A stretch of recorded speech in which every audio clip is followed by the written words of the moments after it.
कार्यक्रम के पुण्यार्जक हैं श्री कंवरलाल जी महावीर प्रसाद जी, पाटनी, मदनगंज, किशनगढ़, राजस्थान।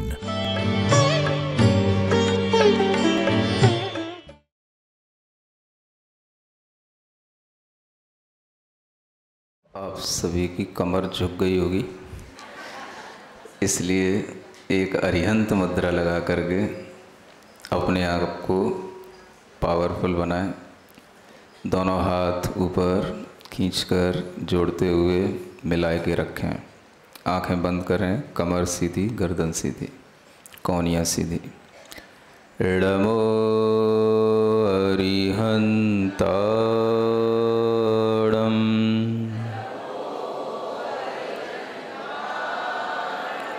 ओम अर्हं नमः। ओम अर्हं नमः।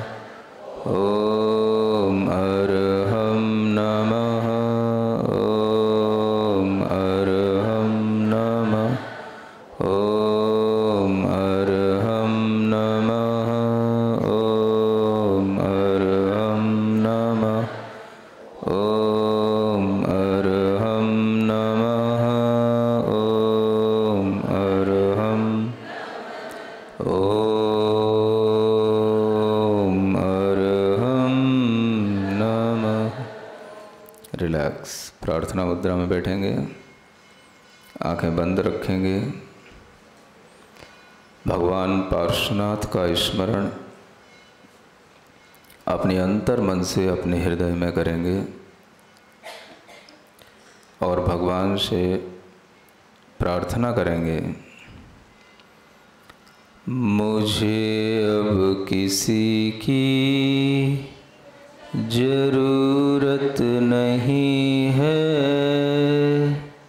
मुझे अब किसी की जरूरत नहीं है। मुझे तेरे चरणों में जगह मिल गई है।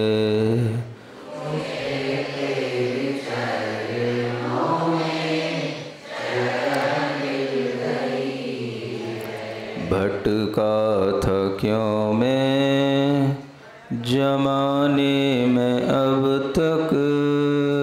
भटका था क्यों मैं जमाने में अब तक। मुझे इसकी सच्ची वजह मिल गई है।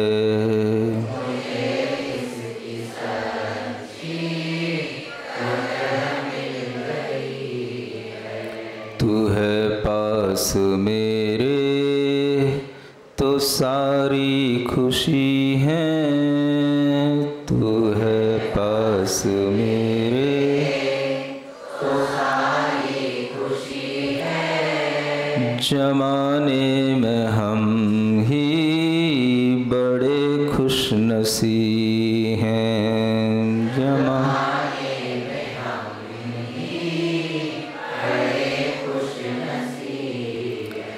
कहे कुछ भी सोचे ये सारा जमाना। कहे कुछ भी सोचे ये सारा जमाना। मुझे अब किसी से शिकायत नहीं है।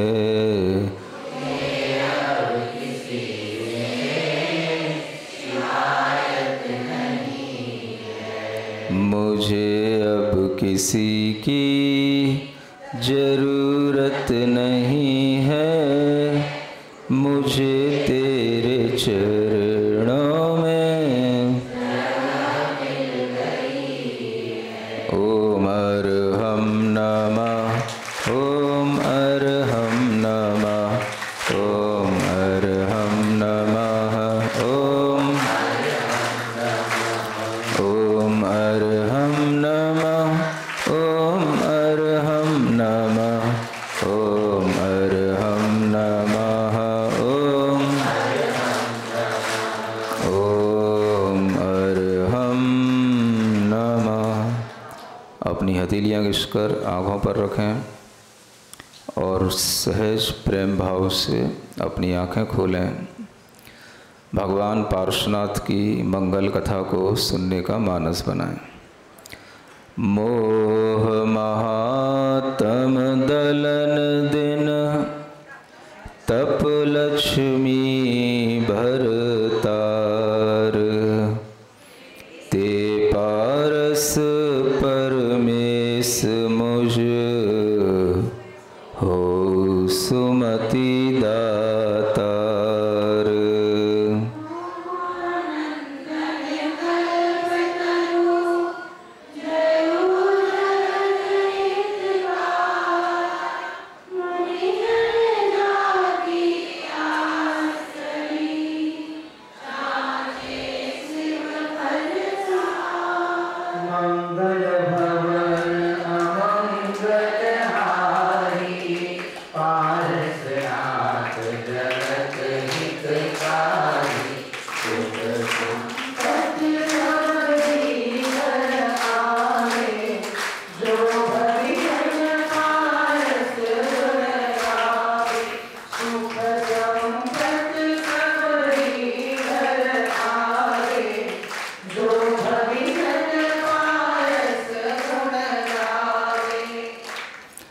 पार्श्वनाथ भगवान की यह कथा उनके पूर्व भव के जीवन के साथ चल रही है और यह कथा चलते चलते जयपुर में आज कीर्ति नगर में आ पहुंची है।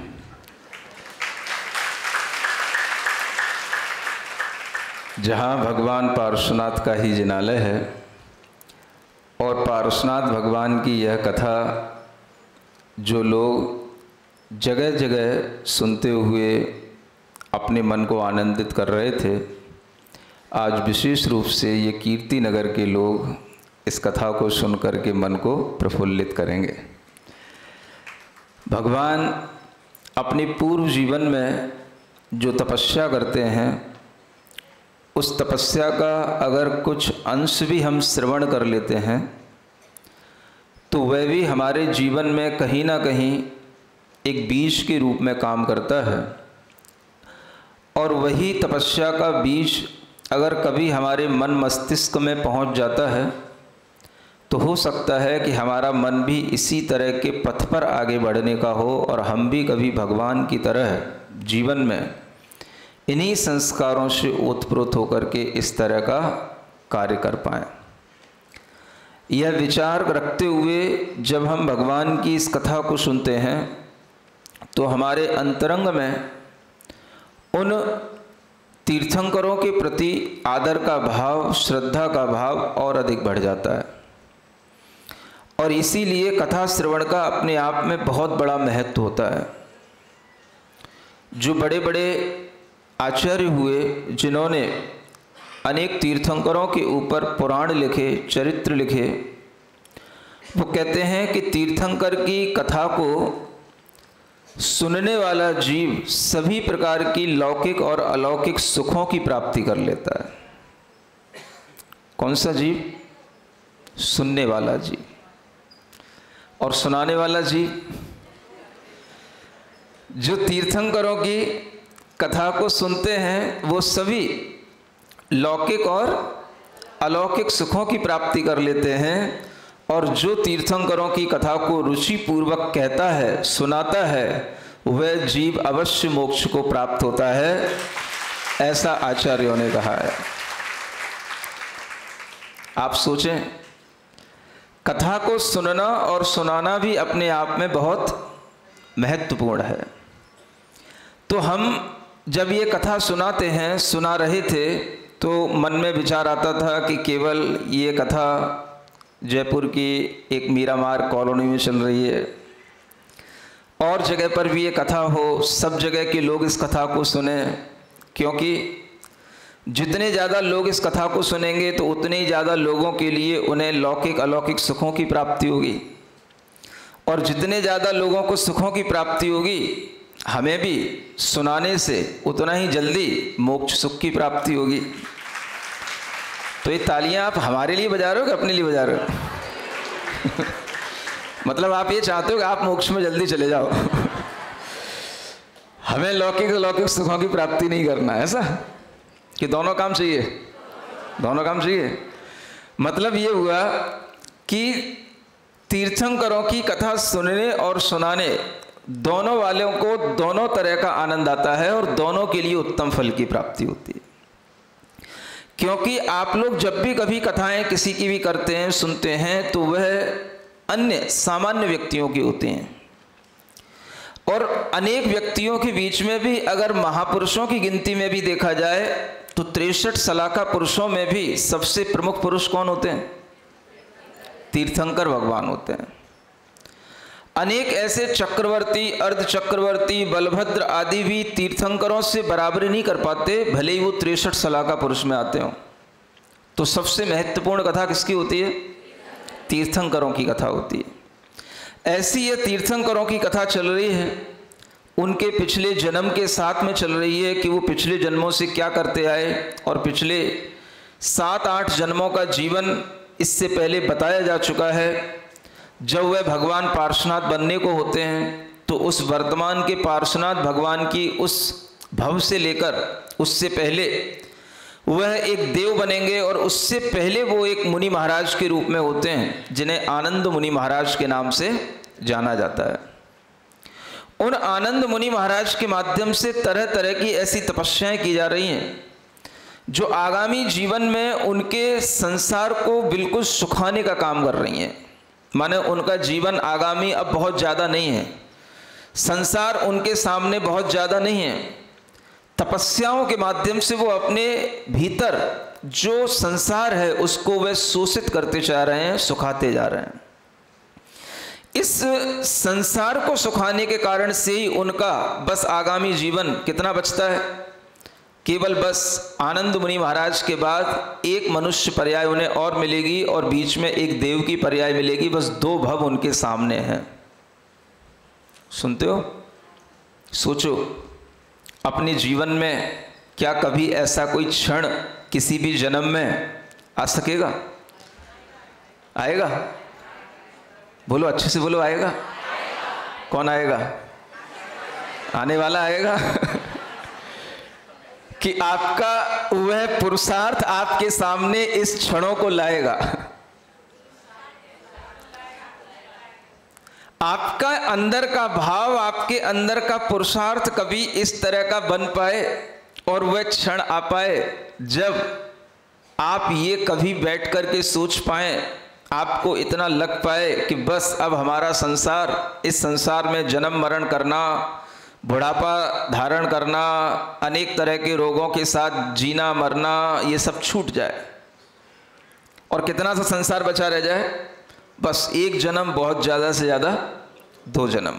सोचो आपके अंदर कितना उस समय पर आनंद का भाव होगा। होगा? नहीं होगा? फिर तुम्हें ये कीर्ति नगर की कॉलोनी नहीं मिलेगी, फिर तुम्हें तुम्हारे बच्चे नहीं मिलेंगे, फिर तुम्हें तुम्हारे रिश्तेदार नहीं मिलेंगे, फिर तुम्हें तुमसे अच्छे होटलों में ले जाने वाले तुम्हारे अपने घर के लोग नहीं मिलेंगे। ये सब छोड़ना पड़ेगा। अच्छा भाव तो हम चाहते हैं, लेकिन जब कोई अच्छा भाव मिलता है तो उसके पीछे हमें कोई बहुत सारी चीज़ों का त्याग भी करना पड़ता है, तभी हमें कोई अच्छी चीज़ की प्राप्ति होती है।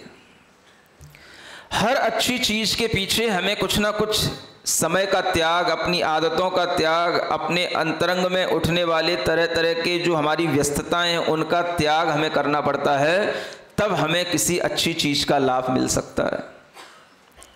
अभी आप सुन रहे थे सौरभ से जो आपको समझा रहा था कि अगर आप उस समय पर वहां पहुंचते हैं और वहां पहुंच करके अगर आप उस दृश्य का लाभ लेते हैं तो आपके लिए क्या त्याग करना पड़ेगा, क्या छोड़ना पड़ेगा?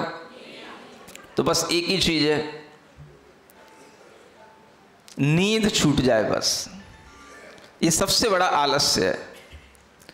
ये नींद अगर समय पर खुल जाए, नींद पर हम समय से पहले जाग जाएं और ये नींद का ये हमारा व्यवधान टूट जाए तो फिर कोई बात बन पाए।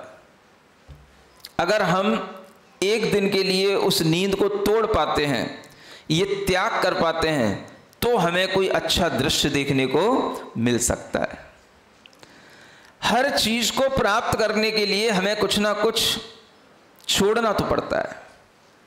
ये भगवान का संदेश रहा है कि उन्होंने अपने पूर्व जीवन में भी मुनि पद को धारण किया, निर्ग्रंथ लिंग को धारण किया, दिगंबर रूप को धारण किया, और उन्होंने अपना जो मांडलिक राजा का जो पद होता है उसको भी त्यागा, और उसको त्याग करके कौन सा पद प्राप्त कर लिया?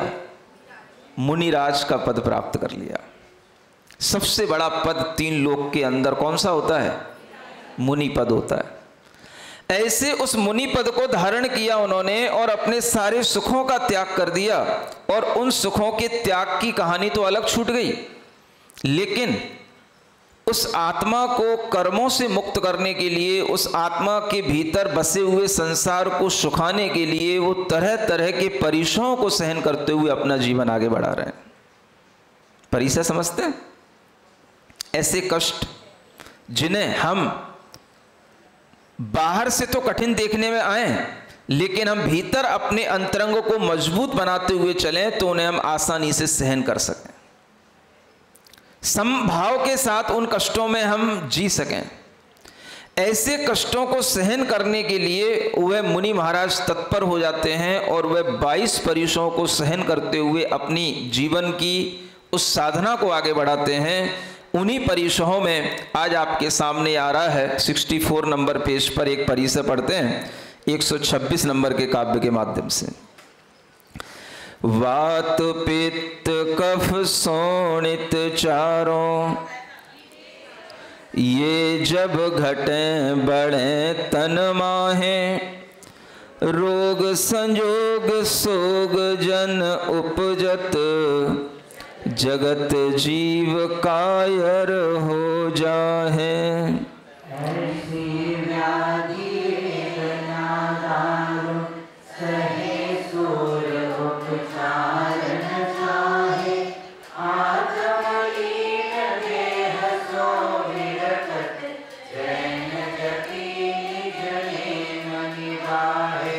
यह परिचय है, इसको रोग परिचय कहा गया है। कौन सा परिचय? रोग परिचय। ये रोग उत्पन्न होते हैं तो किससे होते हैं? वात पित्त कफ शोणित।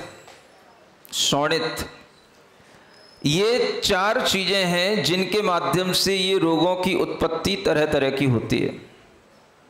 वहां रास्ता नहीं है क्या? सब बीच में कुर्सी लगा के बैठे हैं। ये भी एक पुण्य का कार्य होता है कि आने वालों को हम जगह देते जाएं, ताकि वो भी कथा सुनते जाएं, तो आपको भी उसका पुण्य मिलेगा कि आप उन्हें बैठने के लिए जगह दे रहे हैं। जब वात पित्त कफ ये कुपित होते हैं तो रोगों की उत्पत्ति होती है, और इस तरह के रोगों में जब तरह तरह की व्याधियां जीव के अंदर इस शरीर में होने लग जाती हैं, तो उन व्याधियों के कारण से जीव के अंदर अनेक तरह के कष्ट होते हैं, वेदनाएं होती हैं, और उन वेदनाओं को भी सहन करना, अच्छे से सहन करना, और इस रूप में सहन करना कि ये वेदनाएं हमारे द्वारा किसी बाहरी उपचार से अब दूर नहीं हो सकती हैं, तो हम कोई और उपचार कर ही नहीं सकते। तो अब इन वेदनाओं के लिए क्या है? एक समभाव ही उसका उपचार रह जाता है। आचार्य कहते हैं अगर आपसे वेदनाओं का प्रतिकार बनता हो तो बना लो, और अगर आप उन वेदनाओं का प्रतिकार करने में समर्थ ना हो तो फिर अब आपको क्या करना पड़ेगा? समभाव धारण करना पड़ेगा।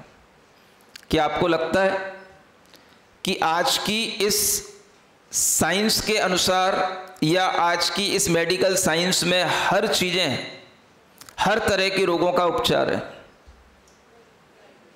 ऐसा आपको लगता है? ऐसे कितने ही रोग होते हैं जिन रोगों का उपचार आज किसी भी पैथी में नहीं है, ना एलोपैथी में है, ना आयुर्वेद में है, ना होम्योपैथी में है, ना किसी नेचुरोपैथी में है। ऐसे कितने ही रोग हैं। ऐसे कितने ही रोगी मेरे सामने आते हैं जो उपचार करा करा करके थक चुके होते हैं, और उनके रोग में कहीं से कहीं तक कोई गिरावट नहीं आती, उल्टा दूसरे रोग और साइड इफेक्ट के रूप में उत्पन्न हो जाते हैं। ऐसे कितने ही रोगी होते हैं जिनके लिए हर तरह का सुविधा दिलाई जाती है, बड़े बड़े डॉक्टरों के पास जाया जाता है, बड़ी बड़ी देश विदेशों में भी जो हॉस्पिटल खुले हैं वहाँ पर भी जाते हैं, लेकिन वहाँ पर भी कोई इलाज उनके लिए नहीं मिलता है और वह जीव को दुख और अलग अलग तरह से मिलने लग जाता है। अभी हम पिछली कॉलोनी में जहाँ से होकर के आए, जैन समाज का ही एक बच्चा घर में पड़ा हुआ है, बड़ा हो गया है, उसको क्या रोग है आज तक यही डायग्नोस नहीं हो पाया कि उसको क्या रोग है, और डॉक्टरों ने इलाज कर दिए कैंसर के। 2 बार उसकी कीमो हो चुकी है और तीसरी बार किसी और अच्छे स्पेशलिस्ट को दिखाया तो वो कहता है इसको तो कैंसर है ही नहीं, इसकी कीमो क्यों हो गई, और उसके लिए कोई बीमारी पकड़ में नहीं आ रही है। सुन रहे हो? आपके जैन समाज की बात बता रहा हूं, पिछली कॉलोनी से जहां से मैं होकर के आया। वह बेटा 25 साल के लगभग का होगा और उसके लिए अभी ये पता नहीं है कि क्या रोग हो रहा है, और उसके लिए थेरेपी चल रही है, कैंसर के इलाज चल रहे हैं, लेकिन डॉक्टर कह रहे हैं कैंसर इसको है नहीं, और फिर भी कई डॉक्टरों ने कैंसरों के इलाज कर दिए। अब आप सोचो, ये स्थितियां जब बनती हैं तब क्या कहा जाए। जब कोरोना था तब चिल्लाते थे कोरोना आ रहा है, कोरोना आ रहा है, कोरोना ना हो जाए, कोरोना ना हो जाए। तब तो हमें दिखता था भाई कोरोना का वायरस किसी भी तरह से किसी के संपर्क से आ जाता है, तो कुछ बीमारियां संपर्क से हो जाती हैं, कुछ बीमारियां कभी जीवन में किसी भी क्षण किसी कारण से उत्पन्न हो जाती हैं, कुछ बीमारियां हमें जन्मजात होती हैं, और कुछ बीमारियां ऐसी होती हैं जिन्हें हम पिछले जन्म से ही मानो लेकर के आते हों, और एक उम्र के बाद में वो प्रकट हो जाती हैं तो फिर जिंदगी भर हमारा पीछा नहीं छोड़ पाती। उन्हें क्या बोलेंगे? जो बीमारी किसी कारण के द्वारा उत्पन्न नहीं हो रही है और कोई उसका कारण समझ में नहीं आ रहा है, कोई डॉक्टर कोई भी तरह का डायग्नोस सिस्टम उसके लिए डायग्नोस नहीं कर पा रहा है कि कौन सी बीमारी है, तो वो कौन सी बीमारी हो सकती है? उसे कहते हैं कर्मज व्याधि। क्या बोलते हैं? हाँ, कर्म से उत्पन्न होने वाली व्याधि। हमारे अपने कर्म भी ऐसे होते हैं जो किसी समय पर अपने आप जब फल देने को होते हैं तो अपने आप वो व्याधि शरीर में आने लग जाती है। उस व्याधि का हम प्रतिकार कर भी सकते हैं और नहीं भी कर सकते हैं। करना तभी संभव होता है जब उन कर्मों का फल हमें थोड़ा हल्के तरीके से मिल रहा हो, और अगर उन कर्मों का फल पूर्ण उनकी शक्ति के साथ मिल रहा है तो वह व्याधि अगर शरीर में हो जाती है तो कितने भी उसके लिए वैद्य आ जाएं, कितने भी डॉक्टर आ जाएं, वो व्याधि दूर नहीं हो पाती। ऐसे कितने ही केस आज देखने में आते हैं। जन्म से ही बच्चे के लिए विकलांगता होती है, पैरालिसिस होता है, तो वह बच्चा पूरे जीवन भर उसी पैरालिसिस के साथ रहता है। कहां से लेकर के आया ये व्याधि? ये व्याधि कर्मज व्याधियां हैं, पिछले जन्म से लेकर के आया है। पिछले जन्म में उसने कुछ ऐसा कर लिया कि जिसके कारण से उसे इस जन्म में अपने उस पाप को भोगना पड़ रहा है। और कभी कभी ऐसा भी होता है कि उस जीव का इसी तरह के निमित्त मिलते हैं उसको कि वह जीव उन्हीं जगहों पर जाकर के उत्पन्न होता है जहां पर उसके माता पिता भी कोई ना कोई गलती कर रहे हों। ये सब संयोग बनते हैं। बहुत सी व्याधियां ऐसी होती हैं जो जीव अपने पूर्व जन्म से लेकर के आता है, लेकिन कई बार ऐसा भी हो जाता है कि जो जीव गर्भ में आया है वह किसी और दूसरे कारण के कारण से व्याधिग्रस्त हो गया। ये बात भी आपको ध्यान में रखनी चाहिए। कर्म का उदय हम अपने अंतरंग में रखते हैं, लेकिन वो कर्म का उदय किन्हीं कारणों से उत्पन्न भी हो जाता है। दो तरह से होता है फल, एक तो व्याधि सहज उत्पन्न हो जाना और एक व्याधि के कारण मिलने पर व्याधि उत्पन्न होना। मानो आप खाते हैं पीते हैं और उस खाने पीने में आपने कुछ ऐसा जानबूझ करके भी ऐसा गलत खा लिया कि आपके लिए वह फूड पॉइजनिंग हो गया। होता है कि नहीं होता कई बार? अब क्या हो गया, आपको कई बार पता भी होता है कि हम क्या खा रहे हैं, इसके ऊपर हमें क्या नहीं खाना चाहिए, और अगर हम वो चीज़ें खा लेते हैं तो उसके कारण से भी कई बार रोग हो जाते हैं, और वो रोग कई बार इतने गहरे भी हो जाते हैं कि वो आपको बाद में एक बड़ी व्याधि के रूप में भी उभर करके आ सकते हैं। अगर आपने वह चीज़ें खाई हैं तो रोग आपने खुद पैदा किया है, वो कर्मज नहीं कहलाएगा, वो आपकी वह क्रियाजन्य रोग कहलाएगा जो आपने खाने की क्रिया के साथ किया है। कर्मज वो होता कि आप सब कुछ अच्छा कर रहे होते लेकिन फिर भी वह रोग अपने आप आ धमकता, तो वो कहलाता है कर्मज। लेकिन कुछ रोग ऐसे होते हैं जिन्हें हमें पता होता है कि इसके नुकसान होंगे। मानो कोई व्यक्ति ड्रिंक करता है, अब उसका लीवर खराब हो जाए तो यूं नहीं कहेंगे कि कर्म के कारण से खराब हो गया। समझ आ रहा है? ये उसके खाने पीने की जो क्रिया है, ये जो उसका अपना जीवन जीने का जो गलत तरीका है, ये उससे रोग उत्पन्न हुए।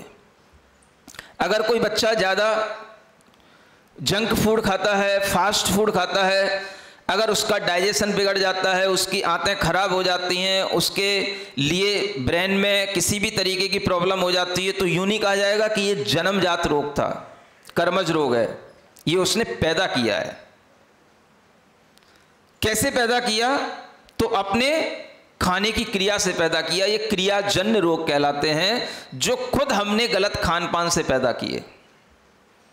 कर्म का उदय तो सबके साथ रहता है, लेकिन वो कर्म के उदय कई बार उत्पन्न किए जाते हैं, पैदा किए जाते हैं। तो कर्म अच्छे भी होते हैं, तो अगर शरीर खराब होगा तो फिर असाता कर्मों का उदय अपने आप उसके साथ आने लग जाता है।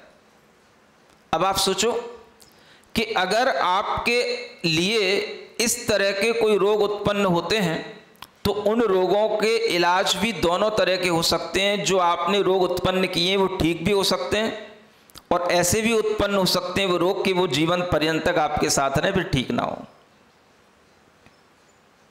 तो ये हमने क्या किया? ये हमने अपने कर्म खुद खराब किए। बुरा खान पान करके हमने खुद अपने कर्मों को इस तरीके से उदीरित किया कि वो कर्म हमारे उदय में आए और उसके कारण से हमें यह फल भोगने को मिला। तो इसका फल हमें जीवन पर्यंत तक बुरे रूप में, दुख के रूप में हमें भोगने को मिल सकता है।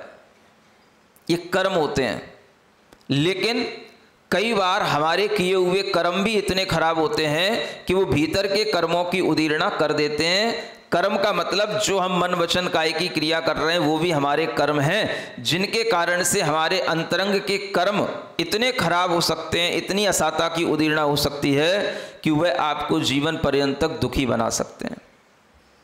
एक छोटे छोटे से रोग, एक बच्चा मेरे सामने आया, 11 साल का बच्चा,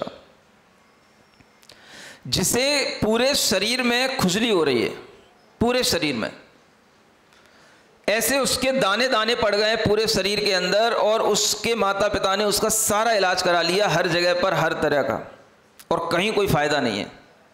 रात भर खुजलाता है, चिल्लाता है, जितना खुजलाएगा उतना ही ज़्यादा वो रोग बढ़ता है, खून खून हो जाता है, उसका कोई इलाज नहीं कर पा रहा कोई। अब क्या कहें इसको? ये कर्मज रोग तो होता है, लेकिन इसके साथ साथ कुछ गलत काम भी हो जाते हैं।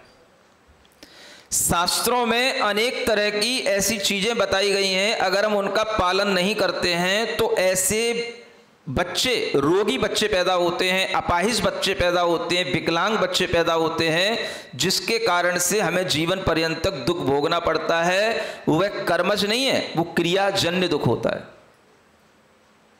शास्त्रों में लिखा है, महिलाओं के लिए जब गर्भ धारण का समय होता है उससे पहले उनका ऋतुकाल होता है, और उस ऋतु काल में अगर किसी भी तरह के लिए उनका कोई संपर्क बन जाता है, किसी तरह से उनका वह कोई संयोग बन जाता है और वो गर्भ धारण का कारण बन जाता है, तो वह गर्भ निश्चित रूप से इसी तरह का होगा कि वो बच्चा या तो विकलांग होगा या कोई बहुत बड़ा रोगी बनेगा।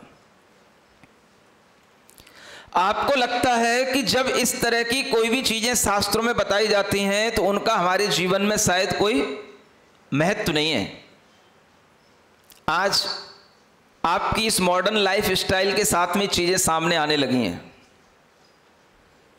कोई इन चीजों को आज महत्व नहीं दे रहा है और बहुत कम लोग हैं जो इन चीजों को महत्व देते हैं। कौन सी चीजें?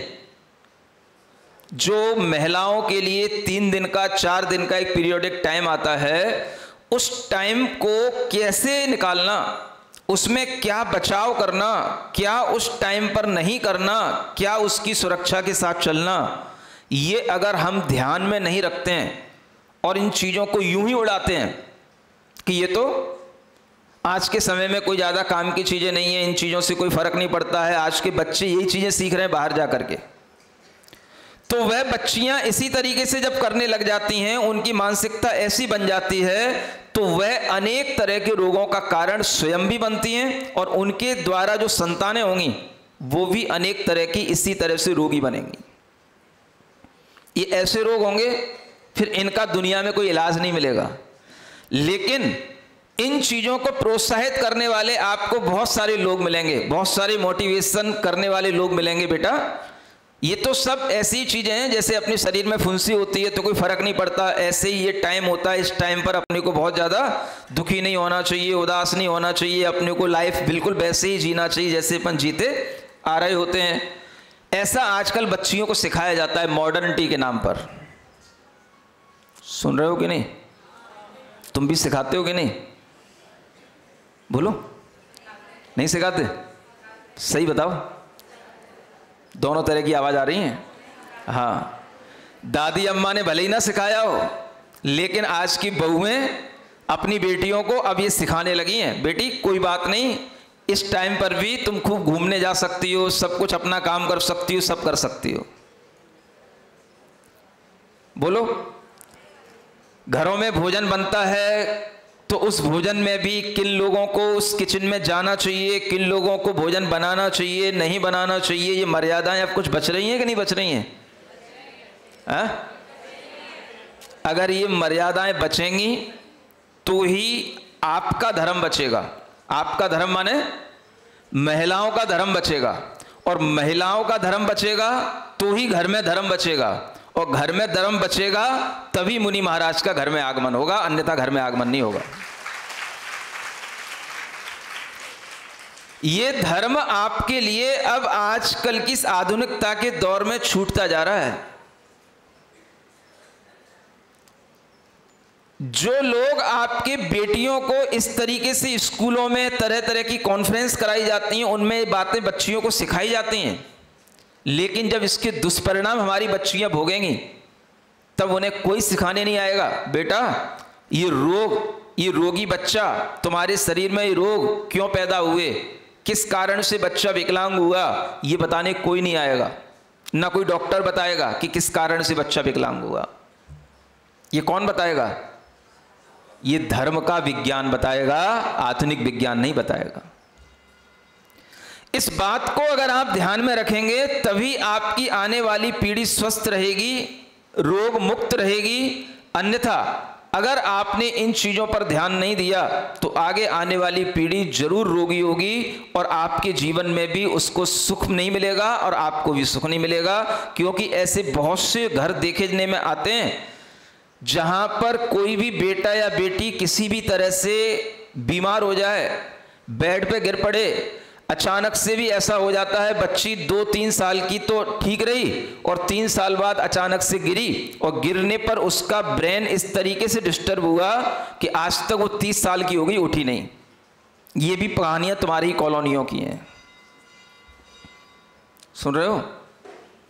ये सब अचानक से कर्म के उदय आ जाना अलग चीज है, और अपनी क्रियाजन्य रोगों को उत्पन्न करना यह अलग चीज है। हमें दोनों चीजों से बचना चाहिए। अगर हम धर्म के इन नियमों को बना करके रखेंगे तो क्रियाजन्य रोगों से बचे रहेंगे, और अगर हम धर्म को भीतर से पालन करते रहेंगे तो हम कर्मज रोगों से भी बचे रहेंगे। जब हम धर्म करते हैं, धर्म अगर हमारे भीतर उतरता है, पहुंचता है, तो जानते हो क्या होता है?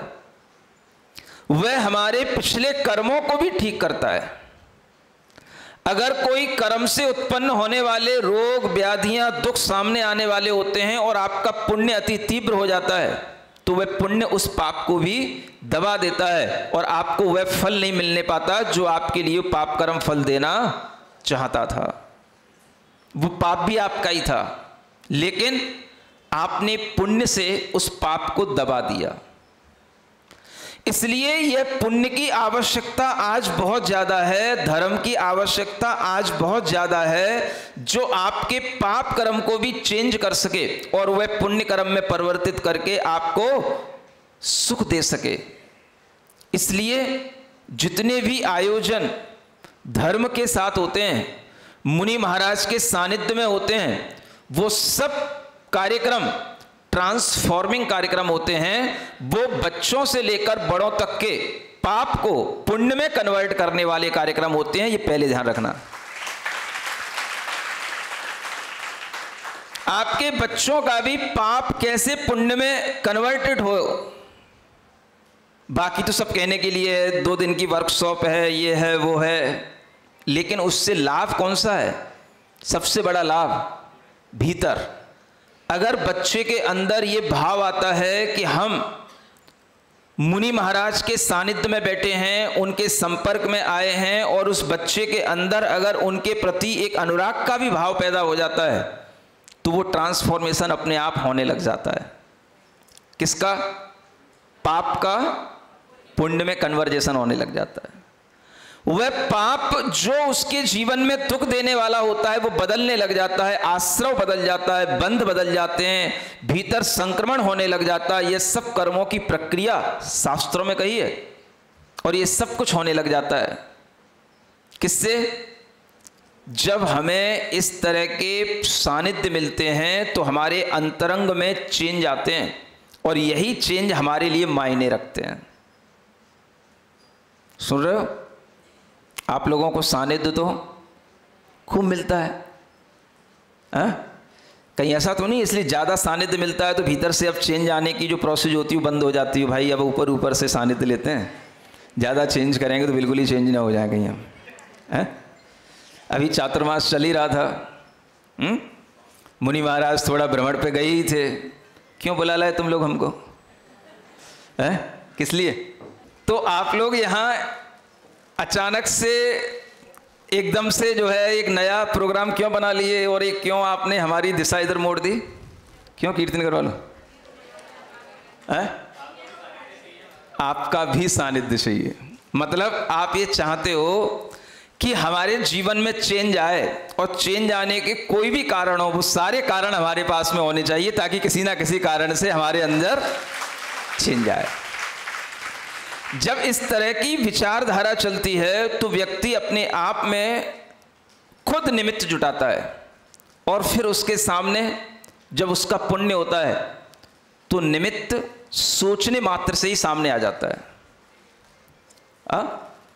सोचो, आप सोच ही रहे हो और उसी समय पर मुनि महाराज का आपके आसपास से गुजरना हो रहा हो, नहीं समझ आए? आप ये विचार ही कर रहे हो कि महाराज का भी आगमन यहाँ पर हो, और उसी समय पर आसपास की कॉलोनियों में महाराज का आगमन हो गया हो, और आप झूठ मूठी से ही एक बार आ गए हो निवेदन करने, और झूठ मूठी से ही आपने कह भी दिया हो। क्यों हंस के रहे हो? ऐसा नहीं, तो झूठ मूठ का मतलब ऐसे ही मन देखने के लिए, और आपके पुण्य की इतनी तीव्रता कि आपके बिल्कुल हल्के से सहज प्रयास से आपको अपने आप ये लाभ भी मिल गया हो, तो कहना पड़ेगा ना। जब कोई काम बिना किसी प्रयास के सहजता में हो जाए तो वो अपने पुण्य से होता है। हम विचार कर ही रहे हो और वो चीज सामने आ जाए तो उसको पुण्य क्या फल समझना चाहिए। जैसे आप कभी विचार कर ही रहे हो बेटी की शादी करनी है, अचानक से आपके दिमाग में कोई भी विचार आता है या आपके पास एक अचानक से कॉल आता है कि बहुत अच्छा रिश्ता है। सुन रहे हो?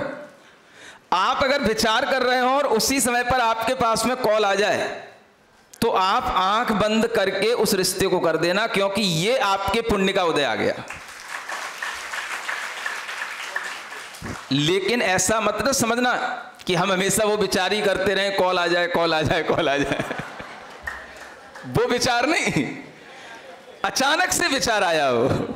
मेरी भाषा समझना, नहीं तो फिर तुम मेरे ऊपर कहो कि महाराज मैं तो सोचते ही रहता था और कॉल आया मैंने एकदम से कर दिया, वो हुआ ही नहीं, कुछ अच्छा नहीं बना। मेरा कहने का मतलब समझ रहे हो ना क्या? जब कोई विचार अचानक से आए, है ना, कि जैसे आप अपने काम में व्यस्त थे और अचानक से एकदम से आपको कभी सहसा याद आ गई, बच्ची बड़ी हो गई है, मुझे उसका विवाह करना है। उसी दिन 2 घंटे बाद शाम तक भी आपके लिए कोई कॉल आ गया, मैसेज आ गया, कोई रिश्ते की बात आ गई, तो समझना आज ही हमने विचार किया था, आज ही मेरे लिए कोई अपने आप कोई ऑफर आ रहा है, इसका मतलब है बात कुछ अच्छी बन जाएगी, बनने वाली है। ये भाग्य कहलाता है। जो अच्छे विचार आए और उसी समय पर हमारे लिए कुछ क्रिया बन जाए, कोई निमित्त बन जाए, तो भाग्य का कहना क्या होता है, वो भाग्य से हो रहा है। समझ में आ रहा है? इसी तरह से मैं आपको बता रहा हूं, अगर आप चिंता में पड़े हुए हो, मेरी बच्ची की शादी हो जाए, मैं तो चिंता में पड़ी हुई हूं, मैं चिंता कर रही हूं, और चिंता में कोई कॉल आएगा तो चिंता में ही डालेगा। समझ आ रहा है? वो भाग्य मत समझना, भाग्य समझ रहे हो ना क्या कह रहा हूं मैं? हाँ, अचानक से।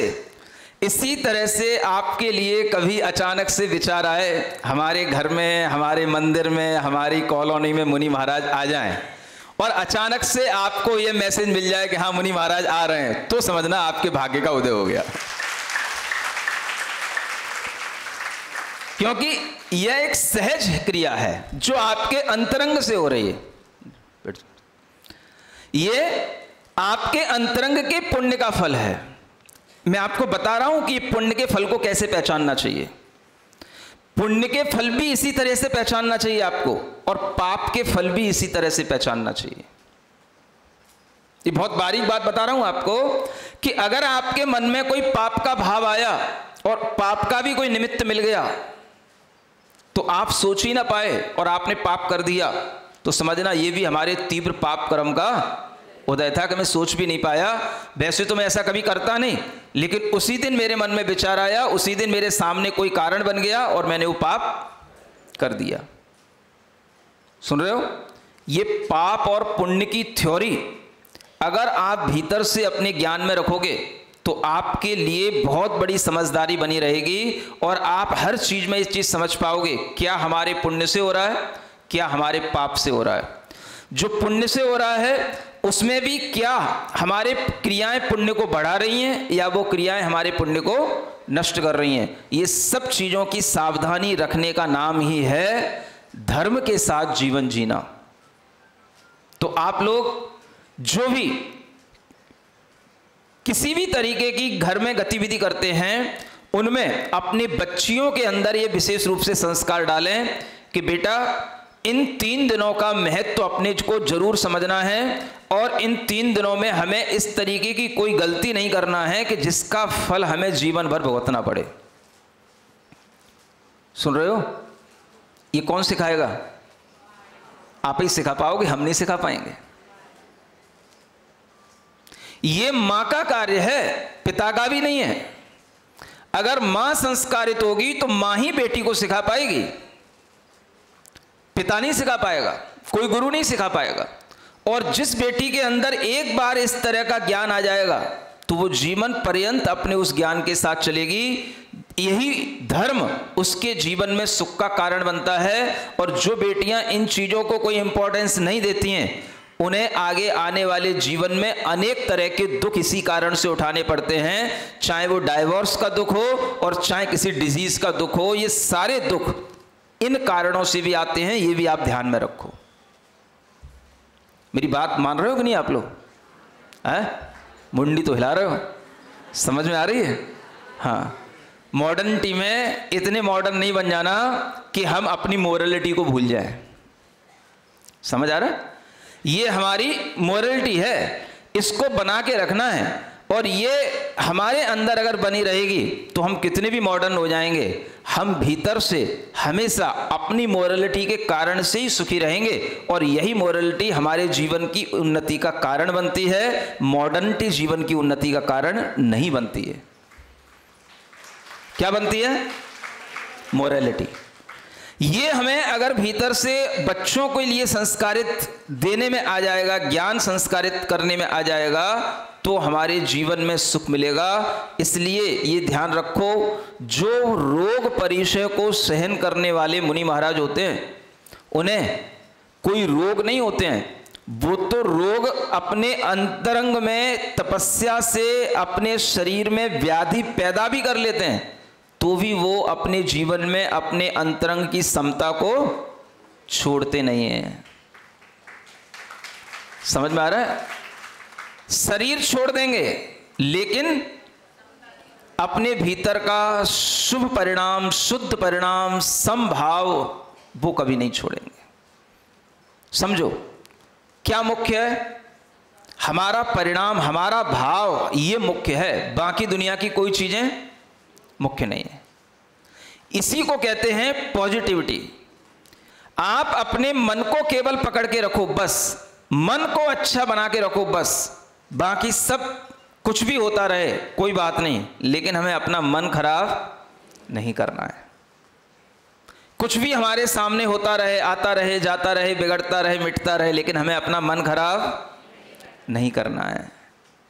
रोग परिचय को जीतने वाले मुनि महाराजों से अगर हमने सिर्फ इतनी सी एक विधि सीख ली, तो जहाँ कहीं पर भी ऐसे मुनिराज होते हैं, उनके चरणों का अगर हम केवल ये स्मरण कर लेंगे तो हमारा काम बन जाएगा। केवल बस हम ऐसे मुनि महाराज का बस नाम भी सुन लें, और कोई नाम ना भी हो तो कोई बात नहीं, केवल हम ध्यान कर लें, रोग परिचय जयी मुनि महाराज मेरी रक्षा करें, मेरे रोगों को दूर करें। आपके पास अपने आप वो वर्गणाएं आने लगेंगी जो आपको रोगों से मुक्त करने का कारण बनेगी, क्योंकि आपका मन कहाँ चल गया? अपने रोगों से हटकर के किस में लग गया? जो रोग परिचय को जीतने वाले मुनि महाराज हैं उनमें लग गया। समझ आ रहा है? इसलिए कोरोना के टाइम पर हमने एक रिद्धि मंत्र का एक बहुत बड़ा जाप कहो या सामायिक कहो वो दिया था, और उसको बहुत से लोगों ने किया, और जिन जिन लोगों ने किया उनको कोरोना उनके पास तक नहीं आया। वो सब कोरोना में इस मंत्र को पढ़ते हुए, रिद्धि मंत्रों को पढ़ते हुए उतना अपना वो जो समय था खराब समय निकाल लिए, और आज भी अच्छा जीवन जी रहे हैं। आप भी जो रिद्धि मंत्र सुबह सुबह मंगल पाठ में पढ़ते हैं या पूजा से पहले पढ़ते हैं, ये वही मुनि महाराजों के रिद्धि मंत्र होते हैं जो आपको पता नहीं होते हैं, और ये आपके अंतरंग में इस तरह से पुण्य ला देते हैं कि आपका जीवन सुरक्षित बना रहता है। समझ में आ रहा है? कौन से मुनि महाराज? इन रिद्धियों को धारण करने वाले मुनि महाराज, जिन्हें हम कहते हैं नमो विप्पो सही पत्ताड़म, नमो जल्लो सही पत्ताड़म, नमो मल्लो सही पत्ताड़म, है ना? यानी उनके शरीर के मल आदि भी औषधि बन जाते हैं। ये उनके शरीर की ये विशेषताएं होती हैं, इनको हम याद करते हैं तो हमारे शरीर के रोग दूर होने लग जाते हैं। सुनते हो? इतनी अच्छी अच्छी चीज़ें हमारे पास हैं, लेकिन हम उनका उपयोग नहीं करते, हमें पता नहीं होता, और हम छोटी छोटी सी बातों में दुखी होकर के दुनिया के चक्कर तो काट लेते हैं, लेकिन मुनि महाराज की 3 परिक्रमा नहीं लगा पाते, उनके चक्कर नहीं काट पाते। हाँ, ऐसे मुनि महाराज की भक्ति करने से हमारे तरह तरह के रोग दूर हो सकते हैं, अगर हम मन से उनको याद करते हैं तो। चाहे उनके पास हमारा मैसेज पहुंचे या ना पहुंचे, ये तो ऐसा ट्रांसफॉर्मर है जो सिर्फ अपने आप को कहीं से भी कनेक्ट कर ले उसके पास में करंट पहुंच जाएगी। दुनिया में हर ट्रांसफॉर्मर के पास में एप्लीकेशन भेजनी पड़ती है, मैंने तुमको कनेक्ट कर लिया है, मैसेज दे दो तुम भी हमसे कनेक्ट हो गए कि नहीं हो गए। समझ आ रहा है? ये वन वे ट्रैफिक वाला है। आप अगर अपने आप में स्वयं इस ट्रांसफॉर्मर से जुड़ जाते हैं, स्वयं अपने आप को कनेक्ट कर लेते हैं, अपने आप आपके अंदर वह करंट पहुंचने लग जाती है। ये टू वे की जरूरत नहीं है, ये वन वे लाइन चलती है। ये धर्म की लाइन हमेशा देव शास्त्र गुरु की भक्ति के माध्यम से इसी तरह से वन वे ट्रैफिक होता है। समझ रहे हो? भूलो तो हाँ। इसलिए हमें कुछ आए या ना आए, हम क्या प्रार्थना करें? चाहे पार्श्वनाथ भगवान को स्मरण कर लें, आचार्य गुरुदेव को स्मरण कर लें और मन में यही प्रार्थना करें जहाँ से हमने शुरू किया था। मुझे अब किसी की जरूरत नहीं है, मुझे तेरे चरणों में जगह मिल गई है। भटका था क्यों मैं जमाने में अब तक, मुझे इसकी सच्ची वजह मिल गई है। देखो ये लाइनें भी आपको याद रखना है। तेरा नाम कुछ हो, बोलो क्या इससे मतलब, मुझे ध्यान तेरा करने से मतलब,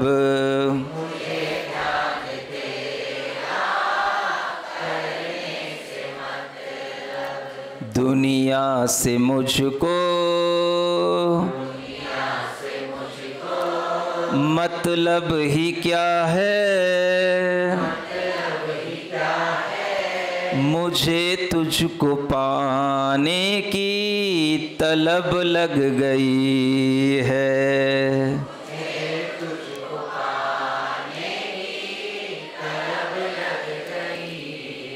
मुझे अब किसी की जरूरत नहीं है, मुझे तेरे चरणों में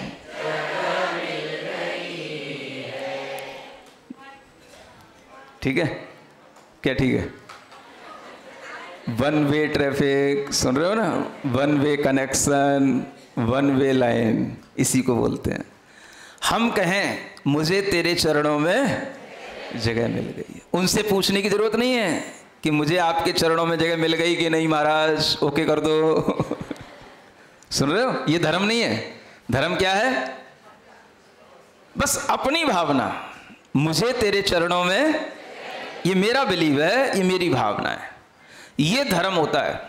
हम ऐसा ना करें कि जन्म जन्म में, क्या बोलते हो आप, वो साथ रहे मेरा तुम्हारा, क्या बोलते रहते हो? नहीं वो और कुछ बोलते रहते। नहीं एक और ही बोलते रहते ना, अरे जन्म जन्म का साथ नहीं। हाँ, देना हो तो दीजिए जन्म जन्म का साथ, है ना? तो ऐसा क्यों कहना, देना हो तो दीजिए जन्म जन्म का साथ? तो उनसे क्यों कहना? आपको अपने मन को उनके साथ इस तरह से जोड़ना है कि आपके अंतरंग में भाव आए कि आपको लेना हो तो लीजिए जन्म जन्म का साथ। आपको खुद लेना है, उनसे नहीं कहिए कि आपको देना हो तो दीजिए, आपको लेना है। आपके मन में भाव आना चाहिए कि हम जिसका ध्यान कर रहे हैं, हमें उसके नाम से भी कोई मतलब नहीं, दुनिया से कोई मतलब नहीं, बस हमारा ध्यान परफेक्ट हो रहा है, हमें उनके चरणों में जगह मिल गई है। भले ही वहाँ से अभी ओके होने का कोई मैसेज नहीं आया हो, लेकिन हमें उनके चरणों में जगह मिल गई है। ये विश्वास बना के रखोगे तो आगे भी यहाँ पर जगह मिलती रहेगी। है? आज तो केवल आए हैं और जाना है ना?